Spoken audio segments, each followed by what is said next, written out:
तो hello friends, virtual verse की एक और नई वीडियो में आप सबका बहुत बहुत स्वागत है। ये एपिसोड थैनोस वर्सेस हल्क की स्टोरी लाइन का लास्ट एपिसोड होने वाला है और इस एपिसोड में हम इशू 4 की स्टोरी को डिस्कस करेंगे। पर उससे पहले चलिए हम एपिसोड 3 का एक रिकैप ले लेते हैं। तो एपिसोड 3 में हमने देखा था कि नेगेटिव जोन में डॉक्टर बुल्टार ने हल्क की पावर्स को सिंथेसाइज कर लिया और फिर उसकी मदद से एनिहिलस को पहले से भी पावरफुल बनाने की तैयारियां चल रही थी। एनिहिलस का सूट उसकी बॉडी से उतारकर एक्सपेरिमेंट को स्टार्ट कर दिया जाता है और एक्सपेरिमेंट खत्म होने के बाद हमें पहले से भी ज्यादा ताकतवर एनिहिलस देखने को मिलता है। पर तभी वहां पर पिप द ट्रोल आता है और हल्क के सर के ऊपर से सेरिब्रल डिस्ट्रीब्यूटर मशीन को हटा देता है और तभी हल्क नींद से जाग जाता है और सब पर अटैक करने वाला होता है कि तभी ब्लास्टार उसे बिल्डिंग से बाहर फेंक देता है और उन दोनों के बीच फाइट स्टार्ट हो जाती है। हल्क को रोकने के लिए वहां पर एनिहिलस की बग फोर्स भी पहुंचती है पर वो भी हल्क को रोक नहीं पाते हैं। और दूसरी तरफ एनिहिलस अपना नया सूट पहनकर तैयार हो रहा था और बिल्डिंग के बाहर ब्लास्टार और हल्क फिर से लड़ना शुरू कर देते हैं। पर हल्क ब्लास्टार पर भारी पड़ता है और ब्लास्टार के ऊपर अपने पंचेस की बौछार शुरू कर देता है। पर तभी वहां पर एनिहिलस पहुंच जाता है जो कि अब पहले से भी ज्यादा भयानक हो चुका था और वो हल्क से कहता है कि अब तुम्हारी जिंदगी का बहुत कम समय बाकी बचा है और हल्क उससे कहता है कि मैं तुम्हें अभी भी स्मैश कर सकता हूँ। तो फ्रेंड्स, ये थी स्टोरी एपिसोड 3 की। तो चलिए अब हम बढ़ते हैं एपिसोड 4 की तरफ। So let's go.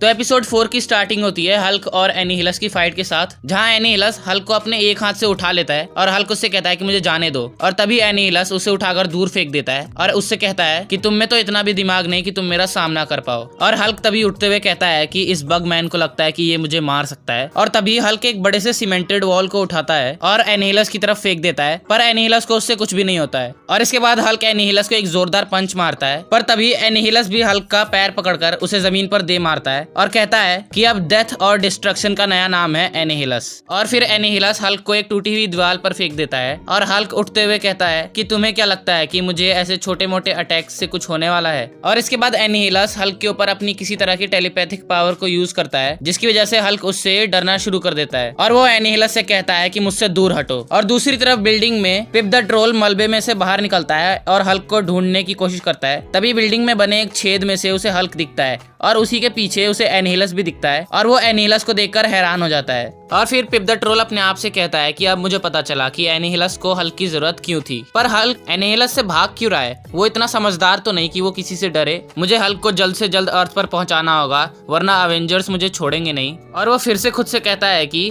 मजे की बात तो ये है कि एनिहिलस हल्क को जितना दौड़ाएगा हल्क उससे उतना कम डरना शुरू कर देगा। अगर तुम किसी जानवर को हद से ज्यादा डराने की कोशिश करोगे तो एक समय ऐसा आएगा कि वो डरना छोड़कर तुम पर अटैक कर देगा। और यहाँ हल्क के साथ भी कुछ ऐसा ही है। भले ही एनिहिलस ने अपनी पावर्स की मदद से हल्क को कुछ देर के लिए डरा दिया हो मगर शायद एनिहिलस को ये बात पता नहीं कि डरा हुआ हल्क भी उतना ही ताकतवर है जितना कि गुस्से वाला हल्क। और तभी हल्क एनिहिलस से कहता है नो मोर रनिंग और उसे एक जोरदार पंच मारता है जिससे कि एनिहिलस एक बिल्डिंग से जाके टकराता है। और फिर एनिहिलस हल्क से कहता है कि तुमने मेरे अटैक को डॉज करने का तरीका मैनेज कर ही लिया पर तुम्हें इसकी कीमत चुकानी पड़ेगी। और तभी एनिहिलस अपने कॉस्मिक रॉड की पावर्स की मदद से हल्क के ऊपर अटैक करना शुरू कर देता है और हल्क उसके अटैक्स के सामने कुछ भी नहीं कर पा रहा था। और वहीं से थोड़ी दूर पिप द ट्रोल भी ये सब देख रहा था और वो अपने आप से कहता है कि मेरे इन्वेंशन को टेस्ट करने का इससे अच्छा समय और कहीं नहीं मिलेगा। और फिर वो एनिहिलस के पास टेलीपोर्ट होता है और उसकी बैक पर एक बॉम्ब लगाकर वहां से भाग जाता है। उस बॉम्ब के एक्सप्लोजन से एनिहिलस को कुछ भी नहीं होता और वो पिप द ट्रोल की तरफ अटैक करने के लिए बढ़ता है। पर तभी हल्क वहां पर आकर एनिहिलस को एक जोरदार पंच मारता है और पिप को बचा लेता है। और फिर पिप द ट्रोल हल्क से कहता है कि तुम्हें पता है ये कौन सा समय है? और हल्क कहता है कि नहीं। और फिर पिप द ट्रोल उससे कहता है कि ये घर जाने का समय है और वो हल्क को लेकर वहां से टेलीपोर्ट हो जाता है। और एनिहिलस उन दोनों को टेलीपोर्ट होते देख कहता है कि आज तो ये बच निकले पर जल्द ही पूरे यूनिवर्स पर मेरा कब्जा होगा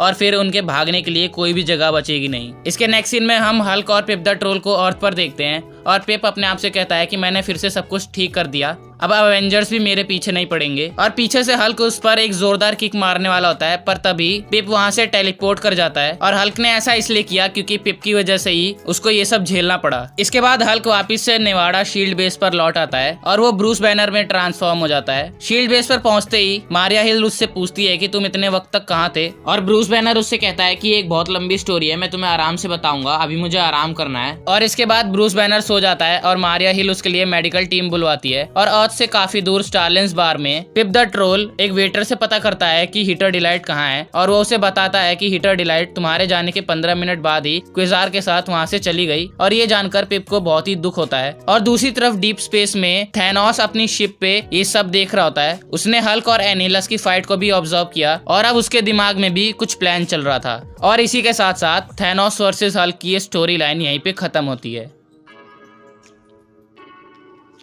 तो फ्रेंड्स, आप सब सोच रहे होंगे कि ये कैसी स्टोरी है। इस स्टोरी का नाम तो है थैनोस वर्सेस हल्क, लेकिन हमें उनकी फाइट सिर्फ एक ही इशू में देखने को मिली, वो भी इशू 2 में। तो फ्रेंड्स, ये स्टोरी मेनली एनिहिलस पे फोकस करने के लिए थी, ताकि वो एनिहिलस जैसे एक बड़े विलन को इंट्रोड्यूस करवा पाए। और जैसा कि हम सब जानते हैं कि थैनोस और हल्क दोनों ही बड़े कैरेक्टर्स हैं, तो इन दोनों कैरेक्टर्स का नाम यूज करके इस कॉमिक बुक को जल्द से जल्द फेमस करने की कोशिश की गई। क्योंकि अगर हम देखें तो इस स्टोरी की जो स्टार्टिंग है वो एक एवरेज स्टोरी की तरह है, पर इसके आगे की जो स्टोरी है वो बहुत ही अमेजिंग है, जो कि हमें देखने को मिलती है थैनोस द इन्फिनिटी रिलेटिविटी और थैनोस इन्फिनिटी फिनाले में। तो अगर ये स्टोरी सिंपली एनिहिलस को फोकस में रखते हुए रिलीज की जाती तो हो सकता है कि शायद ये स्टोरी उतनी फेमस नहीं होती, और इसीलिए शायद इसे थैनोस वर्सेस हल्क का नाम दिया गया। तो भले ये स्टोरी पूरी तरह से हल्क और थैनोस से रिलेटेड नहीं थी, पर फिर भी स्टोरी में बहुत ही मजा आया। हमें बहुत सारे एपिक सीन्स देखने को मिले जहाँ पर हमने हल्क की पावर्स को अच्छे से देखा। तो फ्रेंड्स, अगर आपको ये वीडियो अच्छी लगी हो तो प्लीज इस वीडियो को लाइक कीजिए और चैनल को सब्सक्राइब करना ना भूलें। हम आपसे मिलेंगे वर्चुअल वर्स की एक और नई वीडियो में, तब तक के लिए गुड बाय।